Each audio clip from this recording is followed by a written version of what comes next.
لقد كان لكم في رسول الله أسوة حسنة۔ السلام علیکم ورحمۃ اللہ۔ خاندان نبوت، نسب۔ نبی صلی اللہ علیہ وسلم کا سلسلہ نسب 3 حصوں پر تقسیم کیا جا سکتا ہے۔ ایک حصہ جس کی صحت پر اہل سیر اور ماہرین انساب کا اتفاق ہے، یہ عدنان تک منتہا ہوتا ہے۔ دوسرا حصہ جس میں اہل سیر کا اختلاف ہے، کسی نے توقف کیا ہے اور کوئی قائل ہے، یہ عدنان سے اوپر ابراہیم علیہ السلام تک منتہا ہوتا ہے۔ تیسرا حصہ جس میں یقیناً کچھ غلطیاں ہیں، یہ حضرت ابراہیم علیہ السلام سے اوپر حضرت آدم علیہ السلام تک جاتا ہے۔ اس کی جانب اشارہ گزر چکا ہے۔ ذیل میں تینوں حصوں کے قدر تفصیل پیش کی جا رہی ہے۔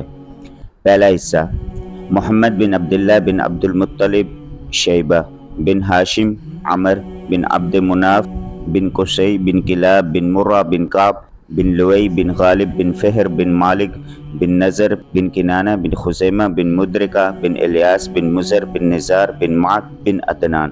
دوسرا حصہ: عدنان سے اوپر یعنی عدنان بن عد بن یمیسہ بن سلامان بن اوس بن بوس بن قموال بن ابی بن عوام بن ناشد بن حزا بن بلداس بن یدلاف بن طابخ بن جاحم بن ناحش بن ماخی بن عیز بن ابکر بن عبید بن ادعا بن حمدان بن سمبر بن یسربی بن یحزن بن یلحن بن ارعوہ بن عیز بن دیشان بن عیسر بن افناد بن ایہام بن مکسر بن ناحس بن زارح بن سمی بن مزی بن اوس بن عرام بن قیدار بن اسماعیل بن ابراہیم علیہ السلام۔ تیسرا حصہ: ابراہیم علیہ السلام سے اوپر ابراہیم بن طارح بن ناحور بن ساروع بن راعو بن فالخ بن عابر بن شالخ بن ارفخشد بن سام بن نوح علیہ السلام بن لامک بن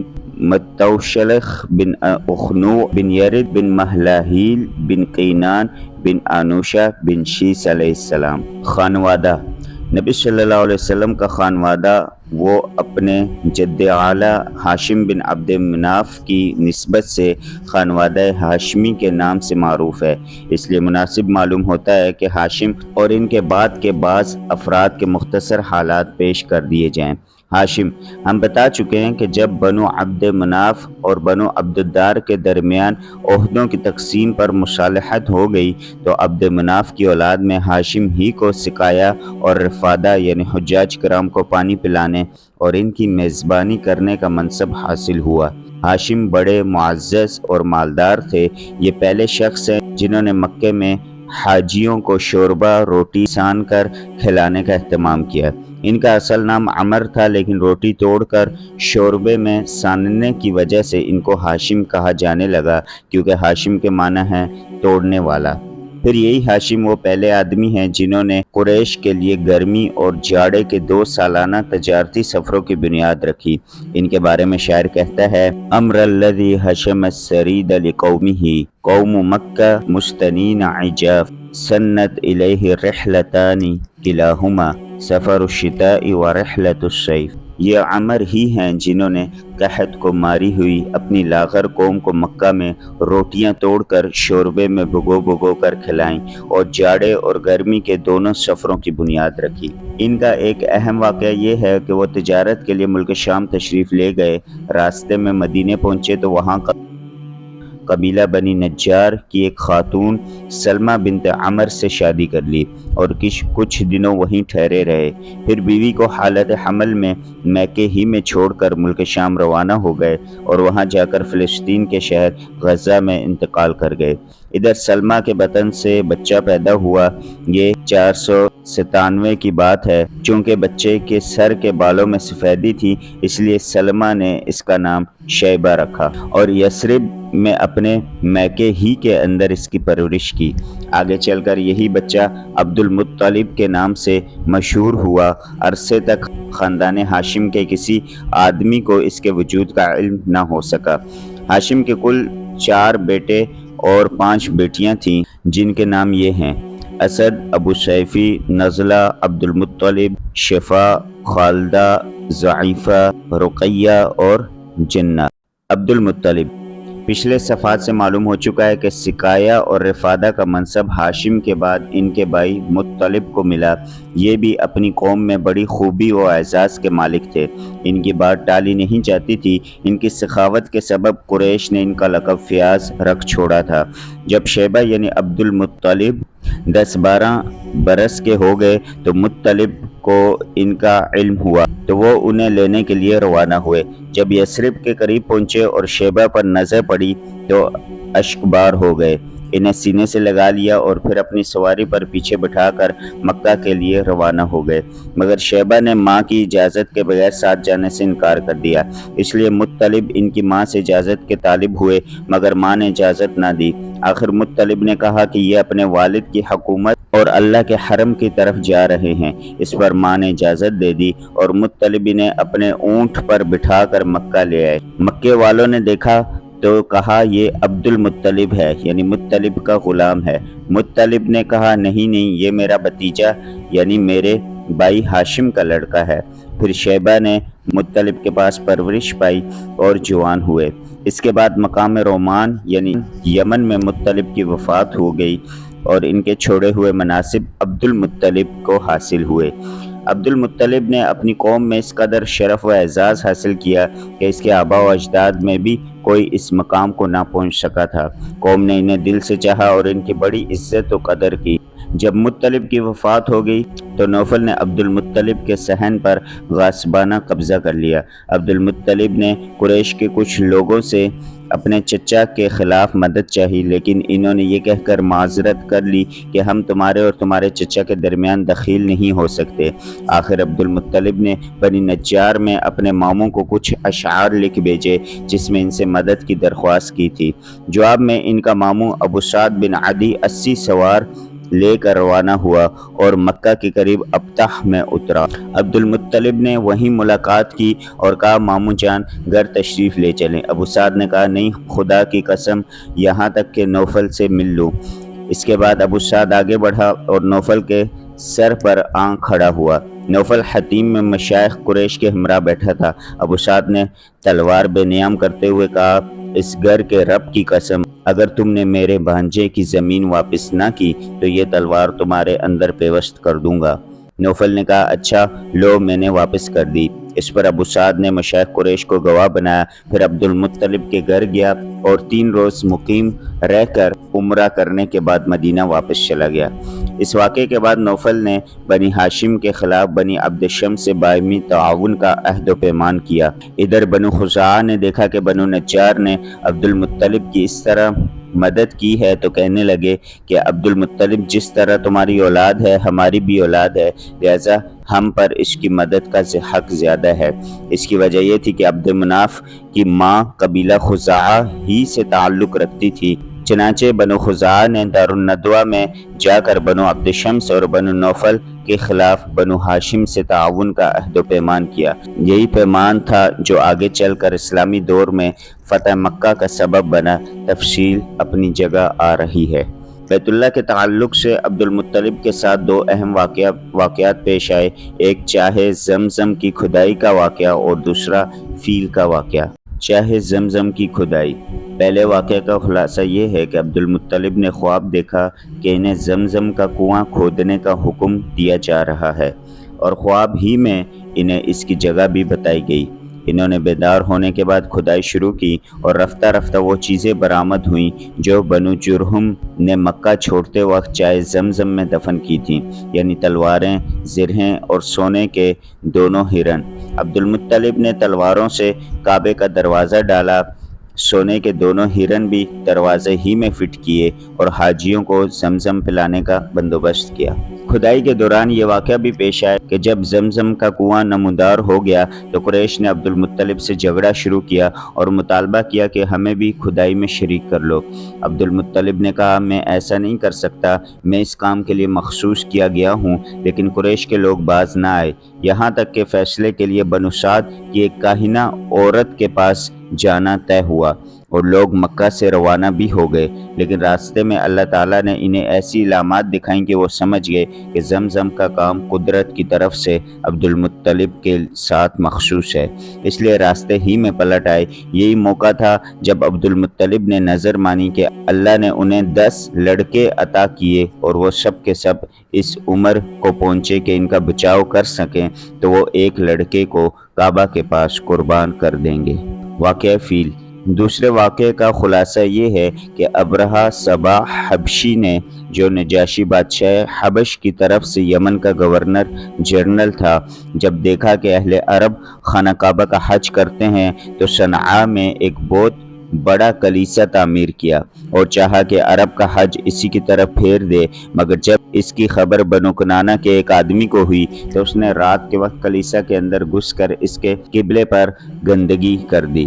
ابرہہ کو پتہ چلا تو سخت برہم ہوا اور 60,000 کا ایک لشکر جرار لے کر کعبے کو ڈھانے کے لیے نکل کھڑا ہوا۔ اس نے اپنے لیے ایک زبردست ہاتھی بھی منتخب کیا۔ لشکر میں کل 9 یا 13 ہاتھی تھے۔ ابرہہ یمن سے یلغار کرتا ہوا مغمس پہنچا اور وہاں اپنے لشکر کو ترتیب دے کر اور ہاتھی کو تیار کر کے مکے میں داخلے کے لیے چل پڑا۔ جب مزدلفہ اور منی کے درمیان وادی محصر میں پہنچا تو ہاتھی بیٹھ گیا اور کعبے کی طرف بڑھنے کے لیے کسی طرح نہ اٹھا۔ اس کا رخ شمال، جنوب یا مشرق کی طرف کیا جاتا تو اٹھ کر دوڑنے لگتا، لیکن کعبے کی طرف کیا جاتا تو بیٹھ جاتا۔ اسی دوران اللہ نے چڑیوں کا ایک جھنڈ بھیج دیا جس نے لشکر پر ٹھیکری جیسے پتھر گرائے اور اللہ نے اسی سے انہیں کھائے ہوئے بش کی طرح بنا دیا۔ یہ چڑیا ابابیل اور قمری جیسی تھیں۔ ہر چڑیا کے پاس 3 کنکریاں تھیں، ایک چونچ میں اور 2 پنجوں میں کنکریاں چنے جیسی تھیں، مگر جس کسی کو لگ جاتی تھیں اس کے اعضاء کٹنا شروع ہو جاتے تھے اور وہ مر جاتا تھا۔ یہ کنکریاں ہر آدمی کو نہیں لگی تھیں، لیکن لشکر میں ایسی بگدڑ مچی کہ ہر شخص دوسرے کو رونتا، کچلتا، گرتا پڑتا بھاگ رہا تھا۔ پھر بھاگنے والے ہر راہ پر گر رہے تھے اور ہر چشمے پر مر رہے تھے۔ ادھر ابرہہ پر اللہ نے ایسی آفت بھیجی کہ اس کی انگلیوں کے پور جڑ گئے اور صنعاء پہنچتے پہنچتے چوزے جیسا ہو گیا۔ پھر اس کا پیٹ پھٹ گیا اور دل باہر نکل آیا اور وہ مر گیا۔ ابرہہ کے اس حملے کے موقع پر مکے کے باشندے جان کی خوف سے گھاٹیوں میں بکھر گئے تھے اور پہاڑ کی چوٹیوں پر جا چھپے تھے۔ جب لشکر پر عذاب نازل ہو گیا تو اطمینان سے اپنے گھروں کو پلٹ آئے۔ یہ واقعہ بیشتر اہل سیر کے بقول نبی صلی اللہ علیہ وسلم کی پیدائش سے صرف 50 یا 55 دن پہلے ماہ محرم میں پیش آیا تھا، لہذا 571 کی فروری کے اواخر یا مارچ کے اوائل کا واقعہ ہے۔ یہ در حقیقت ایک تمہیدی نشانی تھی جو اللہ نے اپنے نبی اور اپنے کعبہ کے لیے ظاہر فرمائی تھی، کیونکہ آپ بیت المقدس کو دیکھیے کہ اپنے دور میں اہل اسلام کا قبلہ تھا اور وہاں کے باشندے مسلمان تھے، اس کے باوجود اس پر اللہ کے دشمن یعنی مشرکین کا تسلط ہو گیا تھا، جیسے کہ بخت نصر کے حملہ 587 قبل مسیح اور اہل روما کے قبضہ 70 عیسوی سے ظاہر ہے۔ لیکن اس کے برخلاف کعبے پر عیسائیوں کو تسلط حاصل نہ ہو سکا، حالانکہ اس وقت یہی مسلمان تھے اور کعبے کے باشندے مشرک تھے۔ پھر یہ واقعہ ایسے حالات میں پیش آیا کہ اس کی خبر اس وقت کے متمدن دنیا کے بیشتر علاقوں یعنی روم و فارس میں آنن فانن پہنچ گئی، کیونکہ حبشہ کا رومیوں سے بڑا گہرا تعلق تھا اور دوسری طرف فارسیوں کی نظر رومیوں پر برابر رہتی تھی اور وہ رومیوں اور ان کے حلیفوں کے ساتھ پیش آنے والے واقعات کا برابر جائزہ لیتے رہتے تھے۔ یہی وجہ ہے کہ اس واقعے کے بعد اہل فارس نے نہایت تیزی سے یمن پر قبضہ کر لیا۔ اب چونکہ یہی 2 حکومتیں اس وقت متمدن دنیا کے اہم حصے کی نمائندہ تھیں، اس لیے اس واقعے کی وجہ سے دنیا کی نگاہیں خانہ کعبہ کی طرف متوجہ ہو گئیں۔ انہیں بیت اللہ کے شرف و عظمت کا ایک کھلا ہوا خدائی نشان دکھلائی پڑ گیا اور یہ بات دلوں میں اچھی طرح بیٹھ گئی کہ اس گھر کو اللہ نے تقدیس کے لیے منتخب کیا ہے۔ لہذا آئندہ یہاں کی آبادی سے کسی انسان کا دعوی نبوت کے ساتھ اٹھنا اس واقعے کے تقاضے کے عین مطابق ہوگا اور اس خدائی حکمت کی تفسیر ہوگا جو عالم اسباب سے بالاتر طریقے پر اہل ایمان کے خلاف مشرکین کی مدد میں پوشیدہ تھی۔ عبد المطلب کے کل 10 بیٹے تھے جن کے نام یہ ہیں: حارث، زبیر، ابو طالب، عبداللہ، حمزہ، ابو لہب، غیداق، مقوم، صفار اور عباس۔